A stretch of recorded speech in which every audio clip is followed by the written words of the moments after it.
All right, folks, welcome back to another World Cup edition of American Soccer Quick Kicks. I'm your host, David Wright, coming to you live just after the Argentina-Algeria match. Turns out Argentina has this guy on their team that looks like he's pretty good. I think Messi is how you pronounce his name. He might be one to keep an eye on. Congratulations, Messi, coming out strong with a hat trick tonight, making a statement right away. I'm trying to get my microphone here. I had a couple questions come to me since the last episode that I did, just asking some basic questions about the soccer tournament, about how to read the standings in particular, and the format of the tournament and stuff like that. And so I thought I would, if one person has that question, then I figured there may be others that do. Also, one of my intentions for this channel is to be a gateway, an on-ramp for new fans and soccer curious fans, like World Cup tourists are checking in that don't follow the sport all the time and want to be able to understand what they're watching when they tune in for the World Cup. So the first question I had specifically was about the standings and how to read the standings. So I want to go over that with you real quick. This is from the 2022 World Cup. You can see this is the group we were in at the last World Cup. And I just want to decipher these standings for you first, because that was the question, one of the questions I had that came in. Okay, so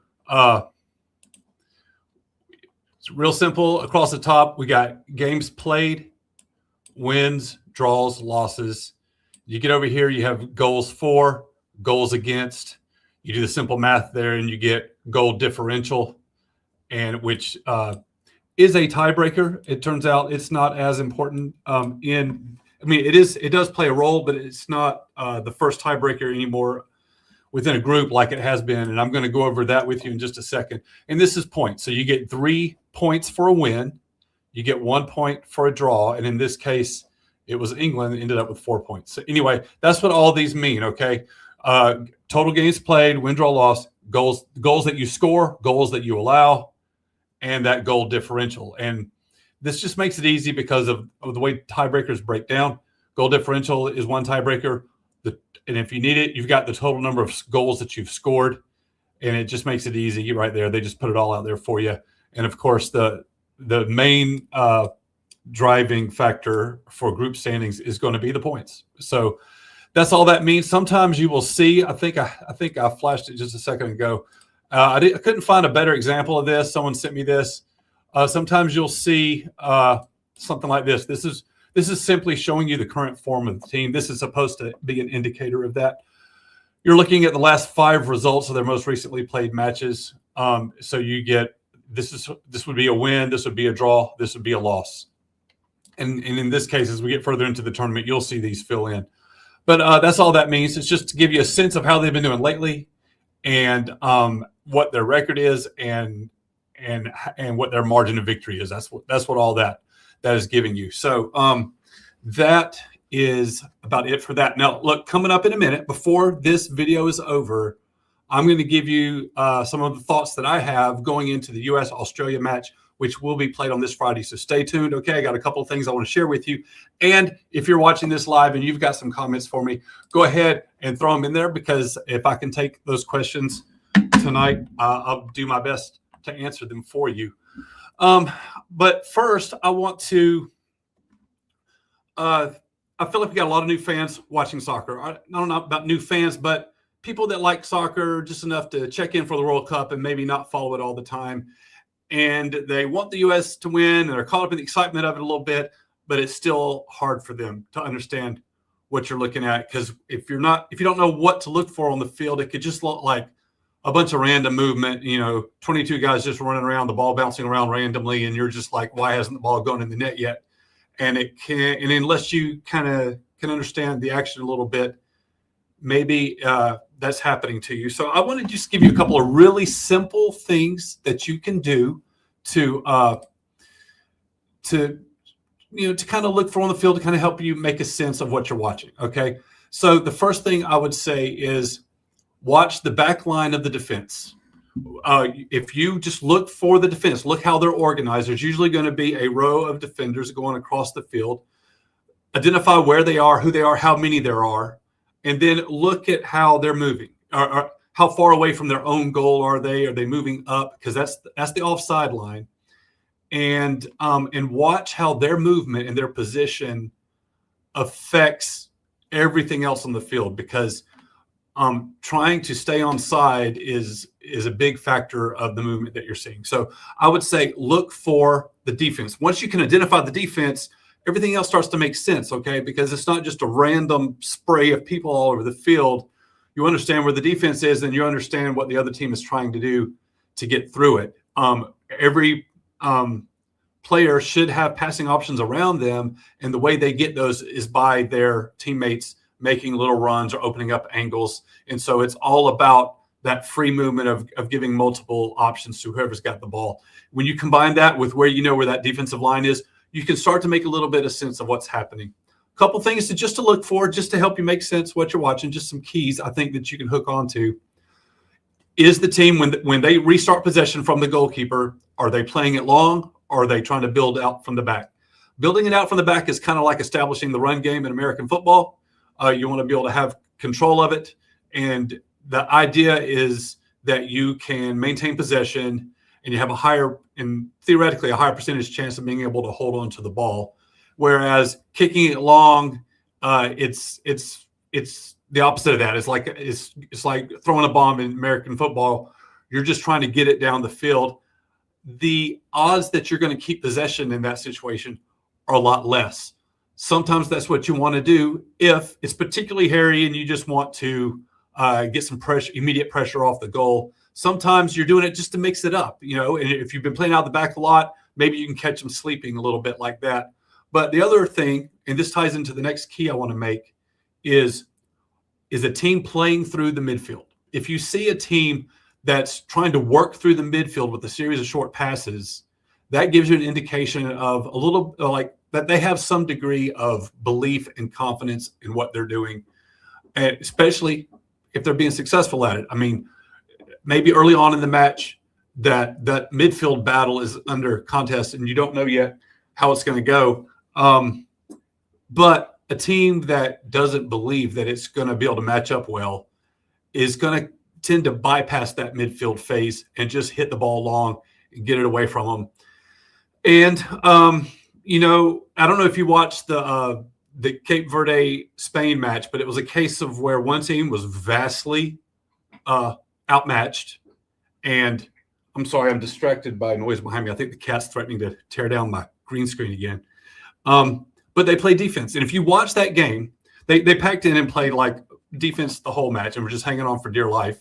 It was exciting in its own way, but there were also, and the reason they were successful in keeping Spain scoreless was the organization of their defense. And I think it would be a good thing to go back and look at and just kind of observe what they're doing defensively, because you can see a very clear line of defense and midfield. Like they're basically playing, sometimes it was a 6-4-0. Sometimes it was a 5-4-1, but you can very clearly see those lines. When a team is highly organized and playing well, you can look at them when they're in their kind of rest defense, and it's easy to identify who are the defenders, who are the midfielders, who are the striker. So just try to look for those patterns. Look for the patterns of what kind of formation they're playing, how many people they have on the back line.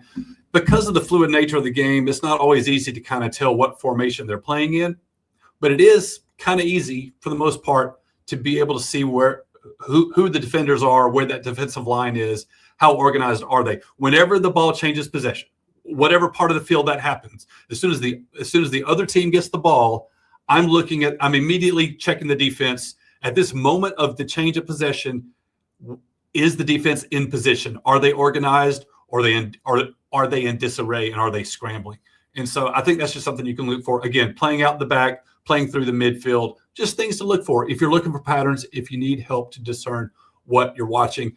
I want to once again bring my screen back on the field. On the screen. I want to give a shout out to our team here. This is our World Cup team. I think we had McKinney and Tillman start I know McKinney played here and Tillman was here. Like these two were kind of swapped on the graphic. This may have technically been where they started the game. I'm not entirely sure, but McKinney was playing mostly up here, and that's where I liked him. With that under consideration, I love this team. Obviously, we had a great game, played extremely well together. One of the most complete soccer games I've seen anybody play. And I want that pre-match team photo from this game, because one of the greatest games that we've ever played. And I want to say this. I know we got a comment.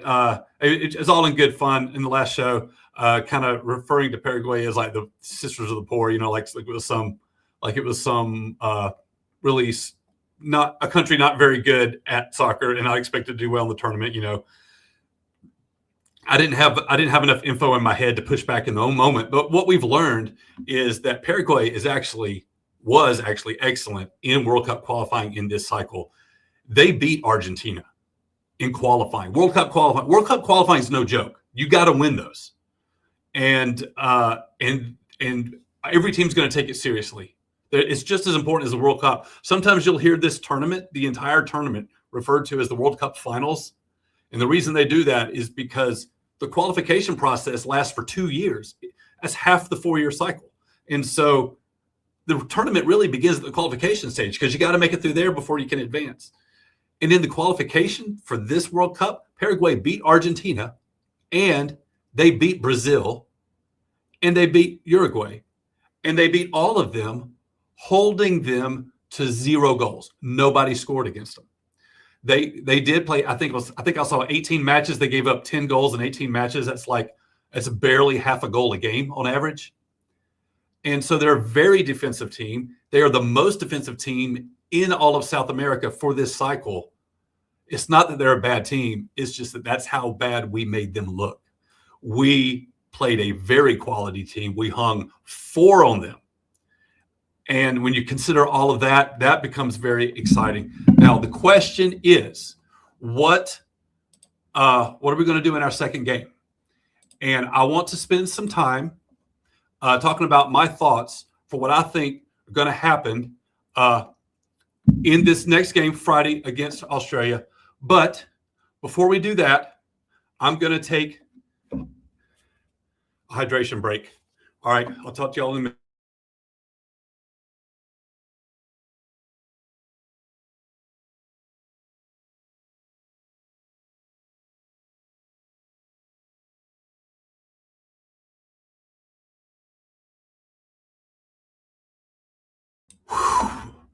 Man, I needed that. It's so hot and sweaty in here. I was going to die.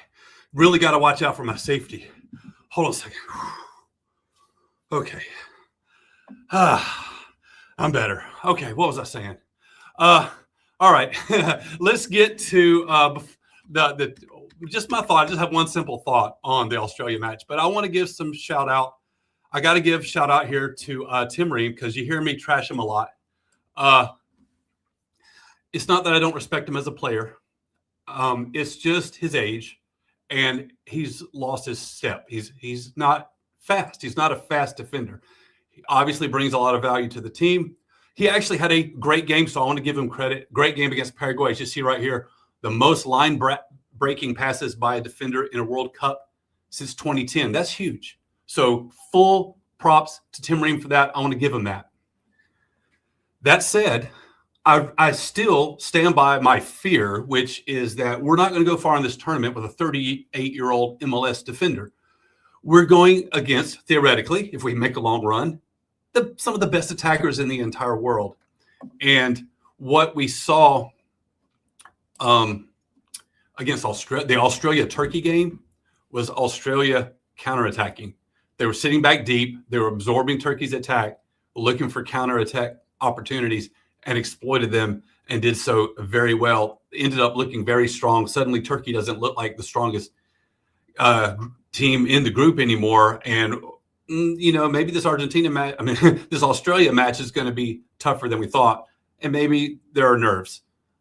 I still say we're going to win it.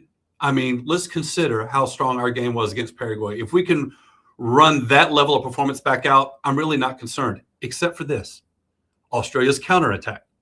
This is something specific, something to key on and to look for in the game. This is what I'm worried about. Hopefully, this fear will be proven groundless.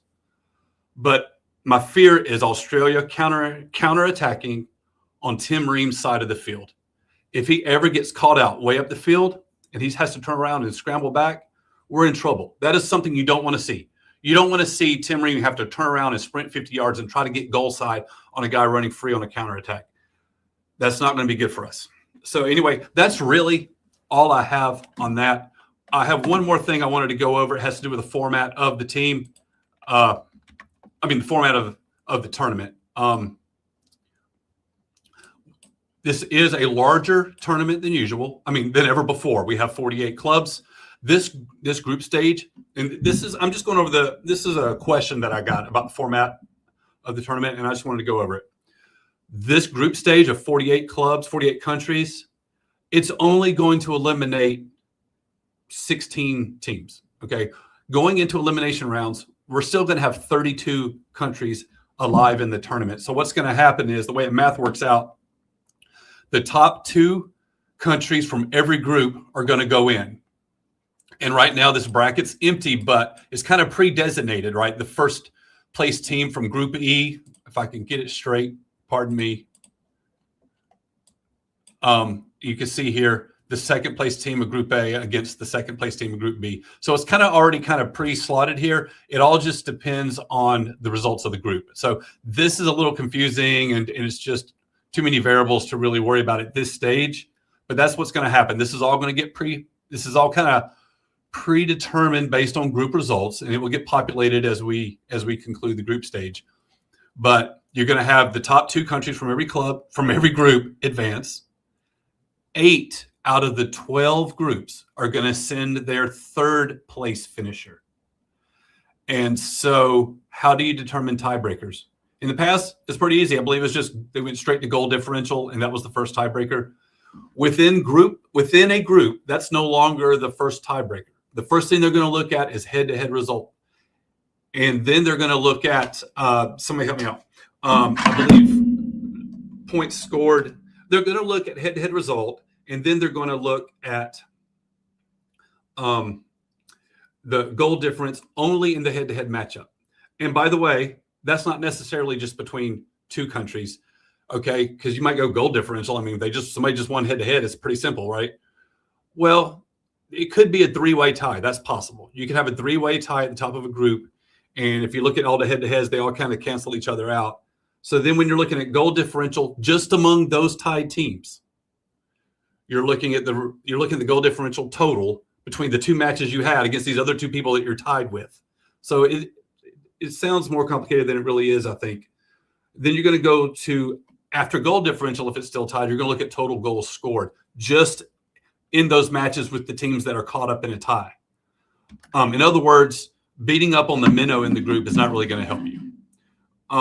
Now, where overall goal differential is going to play a bigger factor is outside of just within one group, but looking at which 8 third-place teams are going to go. Obviously, there's no head-to-head to consider, so you're going to be looking at goal differential there, and then you're looking at goals scored. So that is what's up with that. But goal differential is a factor. It is important. So something like Gio Reyna's late goal against Paraguay, kind of in garbage time. What's the difference if we win 3-1 or 4-1? He did it right at the whistle. It could prove to be very important because it is a tiebreaker. And there is a path here where we could end up in a 3-way tie with Turkey and Australia. That would require Paraguay beating Australia. Not sure that's going to happen, but it is possible. So it's something to look for. Anyway, let me see if I got any comments here. I have one. Where did you get the graphic for the entire cup of the matchups? I Googled it. I don't know. I can't remember now exactly where I found it. I will keep that graphic, but of course it's going to get updated. Okay. It's not really worth looking at yet when there are no group results. Once the group stage is over, that's all going to get populated. And then it's a straight elimination bracket. Okay. We'll have 32 teams and it's a straight elimination bracket from there. Teams only play each other once and you win, you go. By the way, hear a lot of grumbling about how people don't like draws, don't like ties. After the group stage is over, there are no more ties. There are no more draws to be had in this tournament. They will play to a winner. in all the elimination rounds. They'll play at the end of 90 if they need to. They will play an extra 30 minutes, 2 15-minute periods with a break. It's not sudden death. They'll play those 30 minutes. If it's still tied after that, which is a total of 120 minutes, then they'll go to penalty kicks. And so you will definitely have a winner. And then we just proceed from there with the single elimination format. So I hope that answered everybody's question. And I think that's going to do it. We kick off 3 o'clock Eastern on Friday against Australia. I'll be watching that match and coming to you live right here immediately following the final whistle of the USA match. And I hope to see you there. Until then, keep watching this World Cup. Watch all this soccer with me, and I'll talk to you next time.